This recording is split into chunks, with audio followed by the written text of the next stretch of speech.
Vamos a pasar a una mesa redonda que no sé si vamos a tener todo el tiempo que queríamos, pero con los 4 participantes que han estado presentándonos sus ponencias, y que la va a moderar Pedro Serena, que yo creo que muchos reconocéis. Él es físico, es doctor en Ciencias Físicas por la Universidad Autónoma de Madrid, es investigador del Instituto de Ciencia de Materiales de Madrid y también en la delegación institucional del CSIC está colaborando con nosotros, y él de hecho fue delegado institucional hace unos años.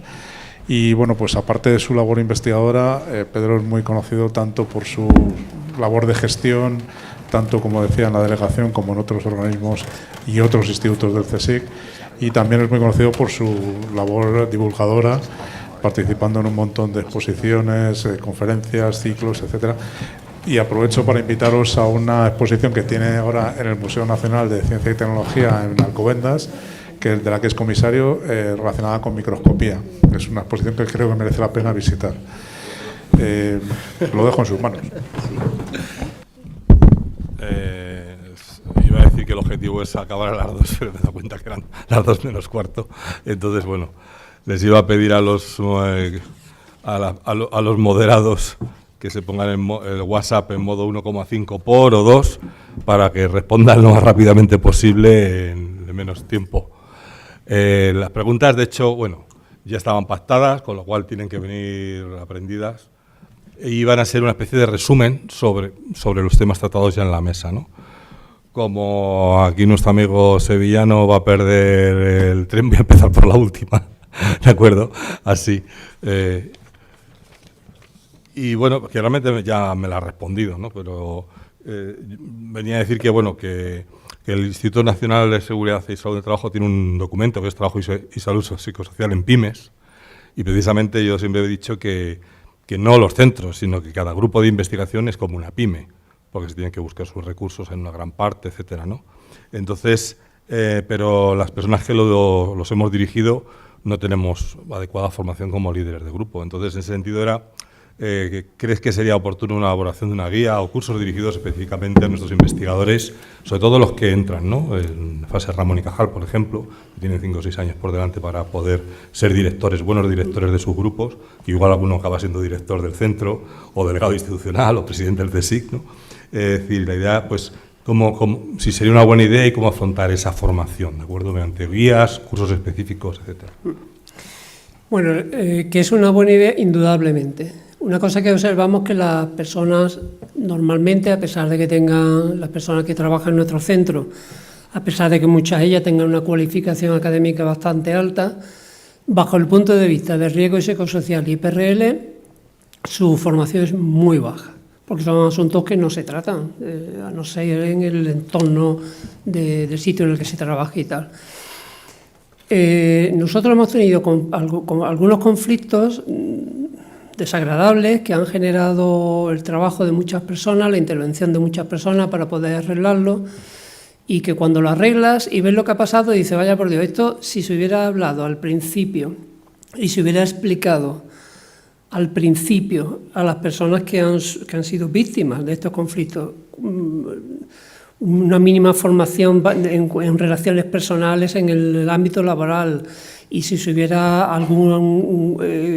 tercera persona, por ejemplo el grupo de conciliación, hubiera mediado entre ellos, pues se hubiera arreglado todo muchísimo más fácil, a un coste muchísimo más bajo para el organismo, para las personas y para todos. Con lo cual, la formación, desde luego, ese curso que me habla, yo lo veo que todo lo que se puede hacer en ese sentido es poco. En cuanto a cómo transmitirlo al personal, con qué formato, no lo sé bien. Ya sabéis todos los sobrecargados que estamos de tareas, de todo eso. Quizás un formato de acceso libre, o bien concentrarlo mucho en muy pocas horas, y que sea un curso presencial o a horas determinadas, y si el curso es más largo, más extenso, pues hacerlo en un formato libre, que las personas se puedan conectar y visualizar los vídeos o lo que sea cuando puedan tener tiempo, con un control después al final de que esa persona ha accedido, pero que sea lo más flexible posible. Yo creo que esa es mi opinión. Y aprovecho a hacerte la pregunta de la primera parte, y así ya hasta tienes más tiempo para poder seguir discutiendo. Pues bueno, desde el punto de vista, el impacto ya lo has dicho, el que ha tenido, creo que está bien. Aunque el hecho de tener que repetir a los pocos tiempos es porque, como has dicho tú, o sea, se iba desmandando la situación, o la situación había cambiado mucho después de la pandemia, o sea, había habido un cambio. Veréis, una cosa que yo he notado en los centros del Consejo. Los centros del Consejo están evolucionando muy rápidamente para bien, en muchos sentidos. En PRL, riesgos psicosociales, en seguridad laboral, en muchos sentidos. Pero ¿eso qué implica? Eso implica que personas que hace 10, 15 años podían dedicar el 98% de su tiempo a su trabajo, al suyo propio personal, y una parte del tiempo accesorio a demandas por parte del centro, en general, bueno, eso lo llevaban bien. En la actualidad, una persona que quiera estar al día de todo, formada, hemos hablado de formación, aplicación de medidas, reestructuración de los grupos de trabajo, etcétera, eso conlleva tiempo y trabajo. Y lo estamos analizando bajo el punto de vista de riesgos psicosociales, pero insisto en que mucho más, sostenibilidad, en fin, un montón de cosas.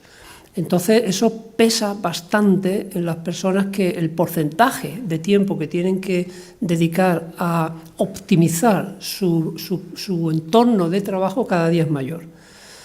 Y eso provoca una resistencia a adoptar las medidas, a asistir a los cursos de formación, a todo eso. Entonces hay que insistir continuamente en que posiblemente a corto plazo se vea como una carga, pero que a medio y largo plazo sin duda va a ser beneficioso y va a mejorar la eficiencia del centro y de su trabajo personal. Pero ese mensaje hay que recordarlo. Vale, luego es recomendable que se haga en todos los centros del CSIC, lo que deben tomar nota por ahí quien corresponda, pues también para sacar más personal de apoyo. He visto que vosotros tenéis 4 trabajadores de apoyo, 4 trabajadores designados, hay muchos sitios que nos cuesta tener uno y somos 400 personas, entonces es como muy complicado. Ya voy a empezar con la ronda normal y así cuando quieras ya. Sí, puedes... muchas gracias. Yo a las 2 tendré que decir adiós, aproximadamente. Sí. Vale, entonces, para Silvia, pues la primera pregunta era cuáles son los principales riesgos psicosociales detectados en la administración pública y centros de investigación. Bueno, un poco, ya se vio un poco en la presentación. A ver, sobre todo en la administración pública destaca si utilizamos la terminología del FSICO, que más o menos podemos entender todos, el factor demandas psicológicas, todo lo que está relacionado, pues con los requerimientos del trato con personas, todo el tema de ocultación de emociones, estar expuesto a situaciones de impacto emocional, porque cuando analizamos la administración pública, como vimos, engloba todo.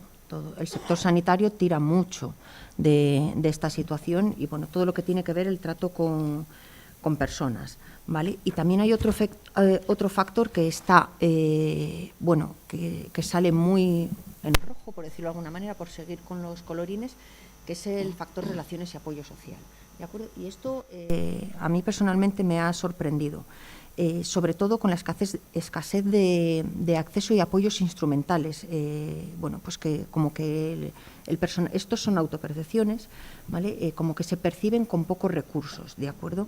Y la exposición a conflictos interpersonales, tanto sea con personal interno como con personal externo.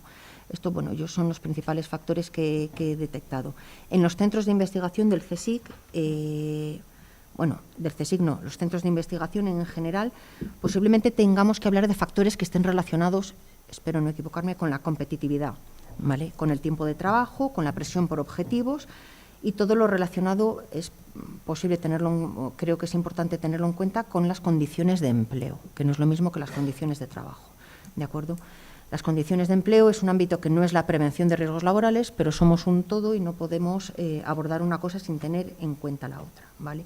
Esto a modo preventivo sería, los factores de interés por el trabajador, compensación, carga de trabajo y tiempo de trabajo. Vale, seguimos contigo, ya que estabas con la palabra. Cuando vais a hacer en las organizaciones herramientas de evaluación, ¿cuáles son los riesgos, cuáles son, digamos, las dificultades que os encontráis? Así, normalmente las dificultades se las encuentra el servicio de prevención, ¿de acuerdo? Pero ¿esto por qué pasa? Porque la prevención no está integrada en las organizaciones, ¿de acuerdo? Si una organización aborda la evaluación de riesgos psicosociales, debería estar involucrada toda la organización. y no los 4, 5 o 6 del servicio de prevención. Lo que ha comentado el compañero del IRNAS, yo he alucinado, me parece fantástico. Los recursos, evidentemente no son recursos a dedicación exclusiva, pero a lo largo del año tienen, o mensual o tal, hay una dedicación horaria. Está bien, porque así se va haciendo cultura, ¿de acuerdo? Entonces los problemas se los encuentra el servicio de prevención, ¿vale? Pero, a ver, las principales barreras yo creo que son de dos tipos. Por un lado, el proceso, porque las organizaciones no se involucran. Tú hazme esto, es tu responsabilidad, dame 3 o 4 cosas que tengo que hacer y ya está. Y luego, por otro lado, la ejecución de la evaluación. ¿Vale? Muchas veces es muy difícil hacer el proceso bien por muchos motivos, porque no hay conocimientos, porque la evaluación de psico debería hacerla personal especializado, ¿vale? Pero bueno, tal cual está dimensionado ahora la estructura del acceso a las especialidades, pues, un arquitecto no tiene ningún problema en hacerte una evaluación de psico. ¿Vale? Entonces las dificultades pues están ahí. Pues yo corroboro un poco lo que dice Silvia y aquí como aportación pues me gustaría un poco lo que nos hemos encontrado, ¿no? Esa implicación es fundamental. El tema de participación, por eso era insistir tanto en crear ese grupo de trabajo, implicar a todas las partes, porque hoy hay una gran saturación y tenemos que ser muy originales, muy originales para conseguir un 81%. Creo que ha sido una campaña positiva donde lo hemos conseguido, pero no ha sido ni una vez ni dos, sino muchas veces con distintas campañas, ¿vale? Para poder llegar. Luego, algo que nos hemos encontrado, porque en CSIC también tenemos trabajo de campo, una dificultad es que no están adaptadas las evaluaciones, las metodologías a los distintos colectivos. Por ejemplo, aquí nos encontramos pues, personal de fincas, personal de mantenimiento, que al final pasar un cuestionario pues es muy complejo, no tienen medios. ¿Qué es lo que hemos hecho como originales? Pues hacer códigos QR, llevar nosotros iPad, llevar móviles. En los centros se han habilitado también para que puedan ir, se les ha hecho una charla y luego adaptar el lenguaje, ¿no? Explicarles que esa pregunta será contenido, qué quiere decir y cómo lo tienen que cumplimentar. Ese es importante. Y como colofón final, esas medidas preventivas que no sean generales, sino que se adapten, ¿no? A ese centro, que sea ad hoc y se trabajen con ese grupo. Esta es para José Enrique, que no se la esperaba. Con lo que habéis aprendido en la primera parte del 2017 hasta ahora, este segundo plan, me refiero, su adaptación será, ¿crees que mucho más sencilla? O sea, lo que es ponerlo en plan. Sí. Perdón, espero que sí. Por ejemplo, fijaos, una cosa nos costó mucho cuando he hablado ahí de, no sé si está acoplando, sí, ahora. Cuando he hablado de que algunas de las medidas nos costó 2 años de implantación, esa fue en concreto la que se refería a adaptar los laboratorios a la normativa vigente. Los frascos etiquetados, los productos peligrosos guardados en armarios específicos, especiales para eso, etcétera, etcétera. Eso nos costó mucho, porque partíamos de una base en la que un laboratorio era cualquier cosa menos una muestra de orden y de seguridad, os lo digo sinceramente, que así eran los centros del Consejo hace años. Pero, afortunadamente, como os digo, han evolucionado mucho los centros y hoy día, por ejemplo, esa mentalidad, esa creación de una necesidad en las personas que forman nuestro centro, la necesidad de seguir los protocolos, de aplicar las medidas de seguridad, de utilizar los EPIs, de tratar adecuadamente a las personas, etcétera. Todo ese camino llevamos ya varios años de andadura en ese camino. Entonces yo quiero creer que con la nueva evaluación aplicar las medidas pues será mucho más fácil, porque ya esa inercia que yo os hablaba antes ya se ha roto. Ahora la inercia es en el sentido positivo. Vale, esta es para Alejandro, que es ¿qué indicadores tempranos alertan de un problema psicosocial así? Temprano, o sea, no cuando ya te llega la persona. Sí, destruida. yo creo que desde el punto de vista emocional, realmente, lo comentaba antes la compañera, ¿no? Realmente no hay una forma brusca de aparición, sino que es sobre situaciones o factores mantenidos en el tiempo que vayan apareciendo ese tipo de situaciones. Es decir, realmente es la consecuencia de la exposición a la cual hemos estado, valga la redundancia, expuestos, ¿no? Como principales indicadores podemos hablar de cambios en el comportamiento, podemos hablar de cambios en el rendimiento, ¿no? Y al final también creo que las personas en general, uno de los primeros síntomas que podemos identificar es el aislamiento, la irritabilidad, procesos de ansiedad, ¿no? Procesos de estrés. Cuando no formamos parte, ¿no?, de lo que están proponiendo, ¿no?, pues al final realmente son signos que poco a poco van apareciendo y que realmente el objetivo es llegar a identificarlos de una manera precoz. Es decir, no llegar tarde, no llegar a la situación una vez se ha cronificado, hay una afección o haya una afección grave en este caso, ¿no?, sino precisamente sobre lo que estamos hablando hoy, ¿no?, toda la mañana, sobre prevenir esas posibles situaciones ya de mayor gravedad, ¿no? Entonces aquí creo que especialmente es útil, ¿no?, por ejemplo, el programa Bien CSIC, toda esa disponibilidad del equipo de psicología, donde pues de una manera precoz, sin tener que llegar a situaciones especialmente graves o de afección grave, que ya tienen otro tipo de gestión, otro tipo de tratamiento, ya lo podemos englobar incluso en un contexto mucho más sanitario, poder dar esa solución, esa atención inmediata a las personas e intentar corregirlo o darles recursos para intentar corregirlo antes de que lleguen a más, ¿no? Por eso realmente el reto está en identificarlo de una forma precoz y en no esperar desde las organizaciones a que las situaciones realmente lleguen a ser graves, sino anticipar todo lo que podamos. En ese sentido, o sea, igual apuntando un poco a lo del manual, es decir, dentro de un grupo, todo lo que son técnicas de escucha activa y de empatía, que a veces que carecemos de ella los investigadores, son muy importantes desarrollarlas, es decir, para poder tener este primer cribado de estas situaciones, ¿no? Sin duda. Realmente se basa en confianza, ¿no? Creo que los ponía muy bien el compañero, realmente generar esos espacios donde tú sientas que realmente puedes comentar o puedes tratar esa situación es especialmente relevante, ¿no? Si desde la organización existe esa apertura, existen campañas, existen programas que van orientados a la mejora, ¿no?, del bienestar y de la salud de las personas trabajadoras, pues realmente luego eso redunda en esa generación de confianza. Se apaga. Hoy no es el día de los micrófonos conmigo. Realmente redunda en esa generación de confianza para todas las personas y para toda la organización, ¿no? Si no tienes ese espacio con tu responsable o con algún elemento, ¿no?, de tu organización para poder transmitir una situación que te preocupe, una situación que te afecta, de esas que a lo mejor callas y realmente gestionas tú en silencio o a lo mejor con tu ámbito más personal, pero nadie te va a entender como todos los elementos a nivel organizacional, realmente pues vas a acabar en lo que decíamos antes, ¿no? Vamos a acabar con síntomas diferentes en función de la situación, de la persona, pero realmente vamos a acabar en una situación pues que nos va a empezar a afectar, ¿no? Entonces realmente, bueno, lo estamos viendo ahora y no quiero entrar porque sería otro debate, ¿no? Pero todas las bajas por trastorno mental que están existiendo actualmente son o es el elemento que más está creciendo respecto a estos años atrás, especialmente desde la pandemia y sobre todo en tanto en cuanto los días de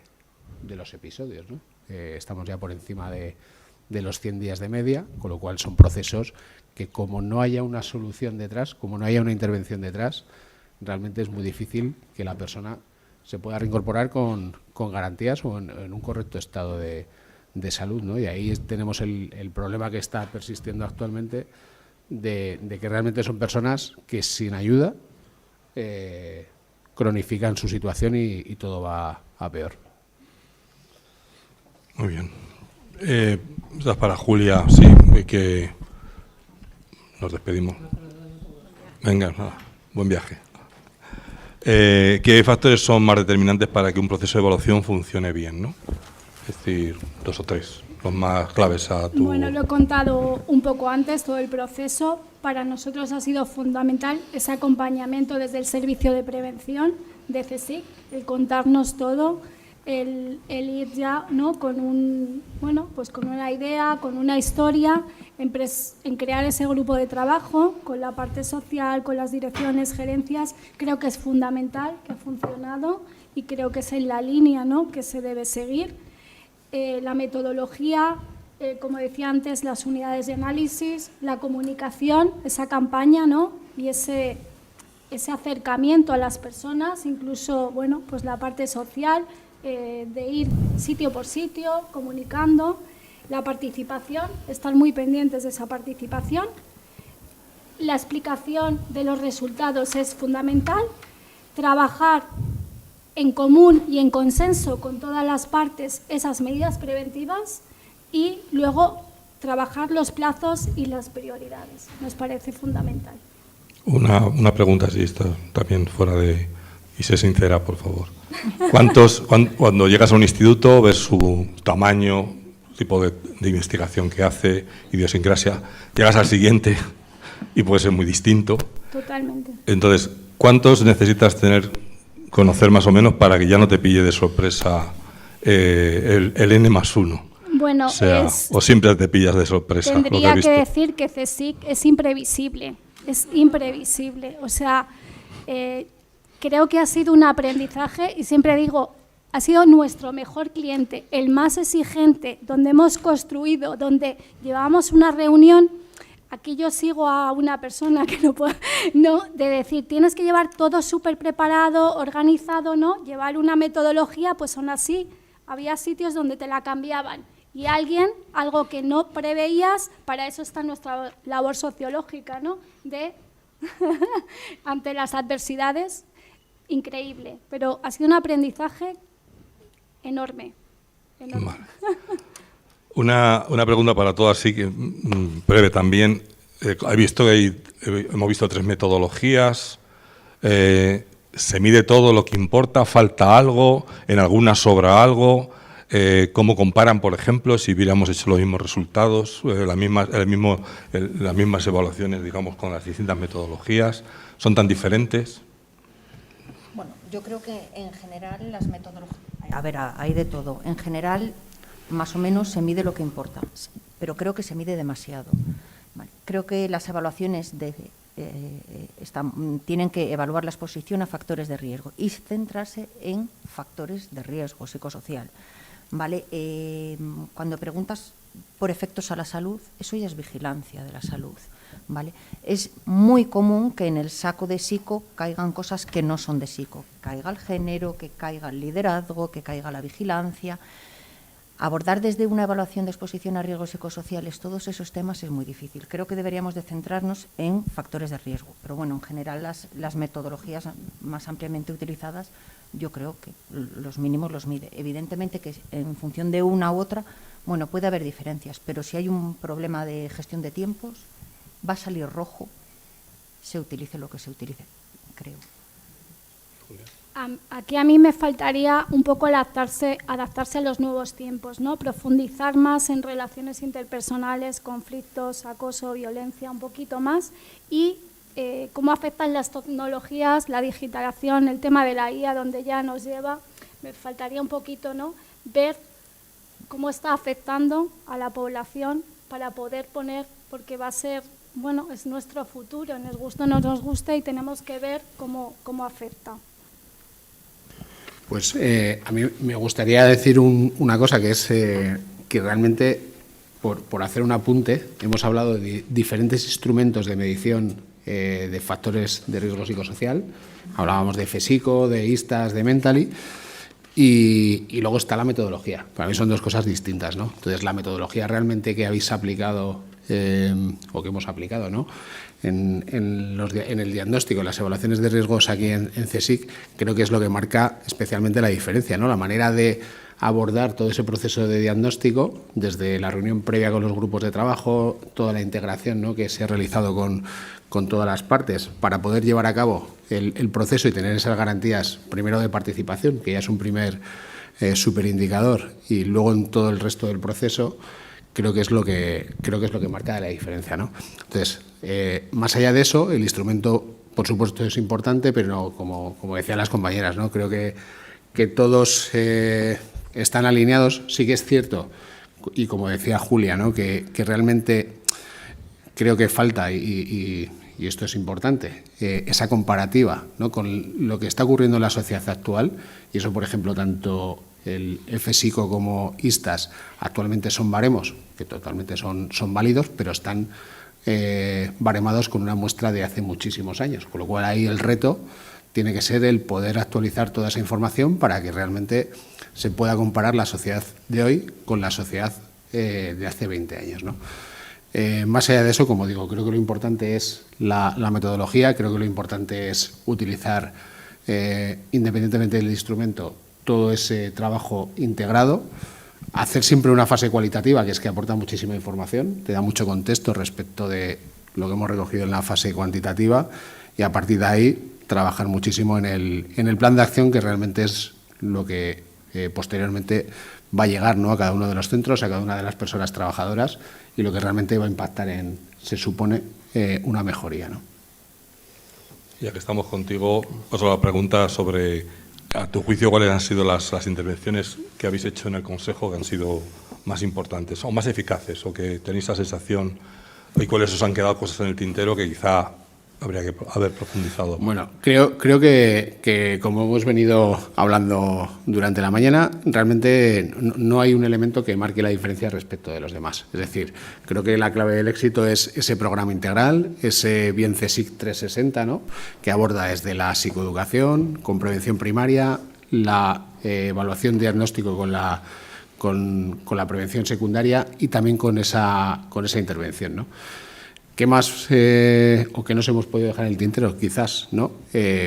Ir un paso más allá, ¿no? En integrar quizás esas intervenciones con acciones más concretas, ¿no? Hemos colaborado, por ejemplo, con el equipo que gestiona toda la parte del protocolo de acoso, con las situaciones en situaciones, ¿no? o indicios de acoso, el ir un poco más allá en ayudar mejor a las personas a lo mejor canalizar ese tipo de situaciones y poder cerrarlas, ¿no?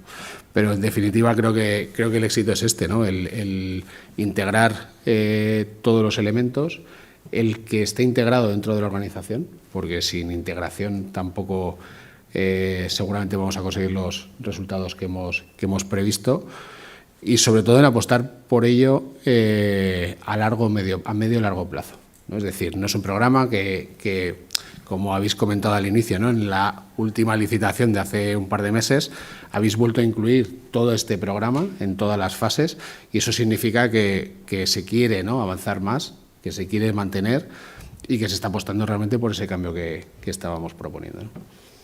Hasta para Silvia, cambio un poco de tercio, es ¿qué papel tienen para vosotros los liderazgos intermedios en prevención, ¿no?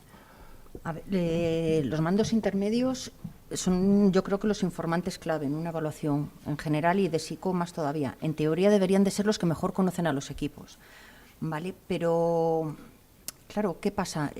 Creo que a veces esto puede ser un claro ejemplo de que las políticas de recursos humanos interfieren mucho en prevención. Cuando los mandos intermedios acceden, a veces, se ha comentado aquí, no tienen los recursos o las habilidades necesarias para gestionar a lo mejor las personas. Pueden ser muy buenos investigadores, pueden ser muy buenos técnicos, pero hace falta unas habilidades, y que a veces se les pone a gestionar equipos sin esas habilidades.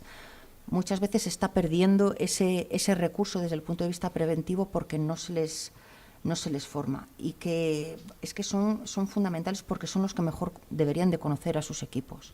¿De acuerdo? Alejandro. Estoy totalmente de acuerdo, ¿no? Siempre, igual que hemos dicho antes, que la comunicación en las organizaciones es un elemento clave, la gestión de los mandos intermedios es absolutamente fundamental, ¿no? Incidimos mucho en ello, y no sé si en general abordamos siempre realmente con acciones concretas, realmente con esas personas, ¿no? Desde la formación, capacitación inicial, no hablo de CSIC en concreto, hablo en general. Hemos cogido al mejor técnico de un área, a lo mejor, y ha sido el responsable de un equipo, ¿no? Y como decía la compañera, nos le hemos dotado de habilidades, de herramientas para poder asumirlo. Y sobre todo creo que tenemos ahora un reto también con este cambio generacional y un poco la situación actual de la sociedad. Y quiero poner el foco ahí en los más jóvenes. No tienen quizás esa ambición, ¿no?, por llegar a un puesto de mando, de liderazgo, aunque sea mando intermedio, ¿no? Y eso también va a ser un reto de las organizaciones, el cómo captamos realmente a esas personas, a esos talentos, para poder formar parte del liderazgo de nuestros equipos, que es necesario, ¿no?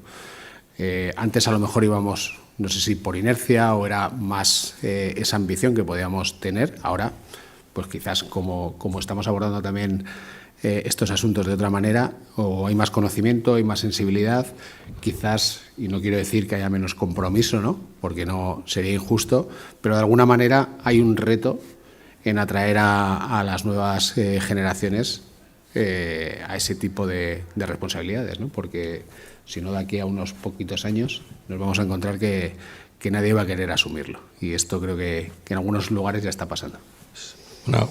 Una pregunta que no estaba, pero que a raíz de lo que se ha comentado antes, estos mandos intermedios que pueden tener mucho conocimiento del grupo, del instituto, sin embargo, parece que en algún instituto, como el anterior, no generan la confianza o no se fían, ¿no? Es decir, sería conveniente tener este tipo de gente intermedia, gente un poco más neutral en el caso de los temas psicosociales. Tiene que ser del propio consejo, tiene que ser externo, un servicio de prevención ajeno. ¿Cómo lo veis vosotros, este tipo de confesionario, ¿no? Porque muchas veces es como vas a hablar con alguien y vas a poner allí sobre la mesa un problema que tienes, a lo mejor con una persona o de tu casa, pero que afecta al trabajo. Esto al igual que creo que todos podemos asimilar, que en todos los centros prácticamente tengamos figuras responsables en primeros auxilios, ¿no?, en general. Antes, de hecho, al inicio tenemos aquí todos el plan de evacuación, ¿no?, para informarnos en caso de una emergencia al inicio. No sé si todos lo habéis visto. Pero ya existen muchas organizaciones, especialmente se inició más quizás en Estados Unidos, pero ya estamos incorporando esas figuras también aquí en España, ¿no?, como primeros auxilios emocionales, donde hay personas especialmente formadas y seleccionadas para, igualmente que hemos hecho a través del programa de acompañamiento emocional, a través de una aplicación, de un chat, lo tengas de una manera más cercana, identificado, para poder acompañar a esa persona en esa primera, vamos a decir, contención emocional, ¿no? Aquí es fundamental que esas figuras tengan una buena formación, que exista esa connotación de confidencialidad, ¿no?, en cuanto a la información que van a tratar, y bueno, al final eso se consigue también, como decíamos antes, con tiempo, ¿no?, esa generación de esa confianza. La pregunta tiene que ver con la siguiente, porque digo, es decir, cómo esta gente que está hablando, digamos, ¿qué recomendaciones, qué tips les darías, pues, para tener una conversación difícil, ¿no?, en tu grupo, a nivel de grupo, a nivel de instituto, desde la dirección, ¿no? Así unas recomendaciones muy, muy ligeras, pero... Hombre, yo creo que no hay una respuesta única, dependerá del origen del conflicto, ¿vale? Pero en general creo que si no se ven capacitados, lo primero sería pedir ayuda, posiblemente a recursos humanos, o pedir ayuda. A ver, tampoco considero que sea algo que se dé todos los días, ¿vale? Y luego enfocar la conversación con asertividad, con empatía, con escucha, con una finalidad verdadera y honesta de llegar a un consenso, ¿vale?, sin intentar buscar culpables. Pero claro, esa honestidad tiene que ser real, porque se transmite, y si tu interlocutor no la está percibiendo es muy difícil llegar a ese punto. Yo creo que es difícil, pero en esas técnicas también hay que entrenarse, porque muchas veces no es innato.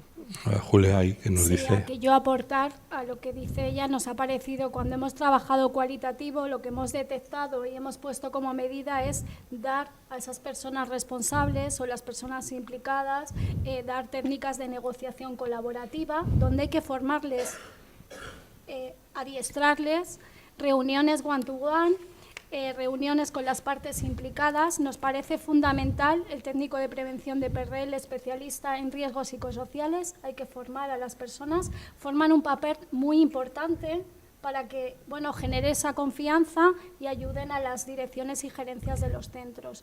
También el recursos humanos con rol facilitador nos parece importantísimo. Los organismos, pues las partes que dirigen también se tienen que formar, es muy importante. También les hemos aconsejado el uso de terceros neutrales, porque ¿por qué no funcionaba un poco lo que decía Irnas? Porque los trabajadores y trabajadoras no confiaban, ¿no?, en las personas que formaban parte de esa comisión. Entonces, lo que hemos un poco propuesto es romper ese esquema, preguntar a las personas en esos focus group o en entrevistas dirigidas y formar a terceros neutrales, como están haciendo en los coles. Pues en las organizaciones es fundamental. Esa empatía, establecimientos de acuerdos, nos parece muy importante el establecimiento de acuerdos, ¿no?, entre las partes. Hay veces que la escalada del conflicto es tan importante que ya no se puede. Pues lo que hacemos es asesorar, y hemos estado asesorando tanto a la parte de prevención como a gerencias y direcciones, que cuando, bueno, no hay conflictos que se tienen que resolver en otros estadios, ¿no?, y tienen que ser profesionales, donde les hemos indicado y les hemos mandado a técnicas de mediación y arbitraje, que nos parece muy importante, y tiene que ser alguien fuera de la entidad que ayude e intente, ¿no?, mediar. Antes de llegar a la última pregunta, y ya nos vamos todos rápido, tranquilos, en media hora, esto va rápido. ¿Qué os sugieren esta frase así? Me tienes que venir llegado de casa. Uy. Eso... O otra frase del estilo, en la línea, la gente joven ahora es que es muy blandita. Sí, yo a lo mejor añadiría otra que se llama tienes la piel muy fina, ¿no? Que hay no sé si alguien lo conoce, que hay un vídeo que hizo el Observatorio Vasco sobre el acoso, que se titula así y lo refleja muy bien. Las personas no somos estancas. Podemos tener problemas en casa y los llevamos al trabajo, los tenemos en el trabajo y los llevamos a casa. Esas son valoraciones despectivas, cuando no tienes toda la información. Y el hecho de valorar, cuando la persona no está bien, estás ahondando más en su propio, o sea, la estás hundiendo un poquito más. Creo que el lenguaje es muy importante y debemos de ser un poco cautos y como poco escuchar. Y si no podemos hacer nada, decirlo. Pero de entrada es que es casi ofensivo. Si la persona que está intentando pedir ayuda oye eso, pues muchas veces el problema puede crecer, otras veces no. Pero como poco pues habrá que escuchar de manera asertiva, como se comentaba antes. Sí. O mejor no digas nada, ¿no? Si vas a decir algo que no es lo correcto, acompaña, ¿no?, a las personas. Es una técnica que se utiliza muchísimo. Ayúdala, escúchala y, como yo siempre digo, quiere a las personas, empatiza, ¿no?, y escucha todas las versiones para que puedas ayudar y acompañar. Pues a mí se me ocurre que es un viaje al pasado, ¿no? Entonces, ¿no?, al final, bueno, creo que tenemos que actuar de manera más, todos, o efectivamente, más empática, más natural. No conocemos seguramente la situación de la otra persona y cuando eso ocurre en algún puesto, ¿no?, de responsable, mando intermedio, una dirección, etcétera, realmente ahí estamos fallando también en el proceso de selección, ¿no? Y en el proceso de selección a lo mejor no lo hemos identificado, pero en ese invigilando continuo que debería existir es uno de los focos que deberíamos poner mayor atención, ¿no? Todo esto sin, por ejemplo, quizás más allá de la observación diaria y de la situación diaria, sin un programa como el actual, donde podemos reportar ese tipo de situaciones, por ejemplo, a través del programa de acompañamiento emocional, donde puede aparecer primero algún indicio en el proceso de diagnóstico y más de forma concreta en la fase cualitativa. Sin todo esto, obviamente, no generamos tampoco ese tipo de situaciones, ¿no? De hecho, a veces cuando se levantan estas situaciones, dice, ¿cómo ha podido ocurrir? Y qué no hemos hecho para que haya estado ocurriendo durante tantos años, porque normalmente son a lo mejor, no sé, un centro, un departamento, un equipo, y dices, ostras, si lo hubiéramos sabido antes, ¿no? Y por eso es importante todo lo que tiene que ver con la prevención, porque realmente nos va a ayudar a poder evitar seguramente muchas de estas situaciones. Y ya la última es, bueno, si los riesgos psicosociales siguen siendo un tema tabú y si realmente esta respuesta es sí o no, pero segmentada. Igual ya hemos visto que a lo mejor por temas de género, por edades o tal, ya las percepciones son distintas sobre el tema de los riesgos psicosociales. Estás Alejandro y ahora para aquí. Rotundamente sí. Existe, ¿no? Creo que podemos poner muchos ejemplos, pero seguramente todos conozcamos a alguien, no sé si compañero, familiar, amigo, que haya pasado por un proceso de una situación complicada a nivel emocional, a nivel de salud mental. Y si no somos nosotros en su ámbito, generalmente va a tener miedo, ¿no? Por ejemplo, a un retorno al puesto de trabajo. Miedo o no toda la confianza necesaria para poder retornar y seguramente ocultando lo que le ha ocurrido, ¿no? Entonces, yo tengo un compañero que ponía siempre un ejemplo que es cuando alguien vuelve, por ejemplo, de un accidente, un infarto, etcétera, etcétera, todos le damos, ¿no?, la bienvenida, etcétera. Y cuando una persona quizás vuelve de un proceso de ansiedad, o no lo hemos sabido primero, o le hemos puesto todos verde porque no estaba y no sabíamos por qué, nos imaginábamos por qué y lo hemos juzgado, y esa persona realmente el retorno lo tiene complejo. Entonces, en general sí que existe, en general percibimos, por ejemplo, una de las acciones que hacemos mucho es activaciones o reactivaciones del programa de acompañamiento emocional presencial, ¿no?, en los centros, en empresas, y hay mucha gente que se acerca a hablar con nosotros o a consultarnos sobre el programa de una forma un poquito que no le vea a los demás, ¿no? Entonces sí que creo que existe todavía esa situación. Julia. Yo creo que hemos avanzado bastante, pero todavía queda un gran camino por recorrer. Es verdad que a través de los medios de comunicación, ¿no?, se ha normalizado, a través de, bueno, pues hoy en día de los influencers, de famosos, bueno, yo creo que sí que han ayudado, ¿no?, buscando lo positivo, pero creo que no lo hemos interiorizado todavía, como la seguridad, higiene y ergonomía. Yo mi carrera la estudié hace 30 años que estudié esto, lo que hoy. Entonces creo que 30 años después estoy súper feliz, ¿no?, de poderme dedicar a lo que estudié, pero creo que llevamos, bueno, hay que mejorar, vamos avanzando, despacito, pero vamos. Tiene que haber, me parece fundamental, un cambio en la cultura organizativa de la institución, de la organización y de la política de empresa, ¿no?, o de la institución. Creo que, bueno, ya se habla, se comenta, feliz de que haya estas charlas, estas jornadas, donde ya se está, que era lo siguiente, ¿no?, y normalizando. Tiene que existir una normalización, ¿no? Entonces creo que es el camino, que estamos avanzando, que va bien, pero que todavía nos falta. A ver, los riesgos psicosociales son un tabú, está claro, pero todos los movimientos que han habido últimamente hablan de salud mental. Es diferente a los riesgos psicosociales, ¿vale? Creo que es importante también diferenciarlo. No son excluyentes, pero son diferentes. Y en cuanto a riesgos psicosociales, generalmente nos juntamos los que nos dedicamos a esto, los que hablamos, los que lo tocamos todos los días. Pero el porcentaje de personas trabajadoras en España a las que se les ha hecho una evaluación de psico es anecdótico, ¿vale?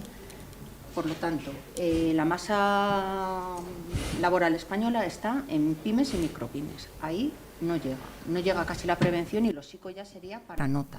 Esa es la realidad, ¿vale? Por ejemplo, no hay un indicador de cuántas evaluaciones de psico o cuánta población trabajadora se le ha hecho la evaluación de psico. No lo hay. Tú miras las memorias de los servicios y demás, y es un indicador que no existe. Eso ya nos dice mucho, ¿vale? Entonces es un tabú a todos los niveles, a nivel de sociedad, a nivel de retorno, a nivel de estudio, de información, de fuentes de información fiables. Bueno, es un gran tabú. Eso hemos mejorado, pero sigue siendo una gran asignatura pendiente. Bueno, pues nada, ninguna pregunta más. Lo único, bueno, la gente de la secta de la prevención, como digo yo, que estamos aquí, la idea es que luego lo salgamos y lo contemos, ¿no? Que difundamos lo que aquí ha ocurrido y de lo que aquí se habla, y de alguna manera, pues muchísimas gracias a las dos ponentes y el ponente, de acuerdo, por vuestras intervenciones, y yo creo que ya cerramos el acto aquí, y nada, Nos veremos el año que viene por las mismas fechas, día arriba, día abajo, me imagino, según como esté el día 28, si es festivo o no, y ya está. Pues nada, muchísimas gracias.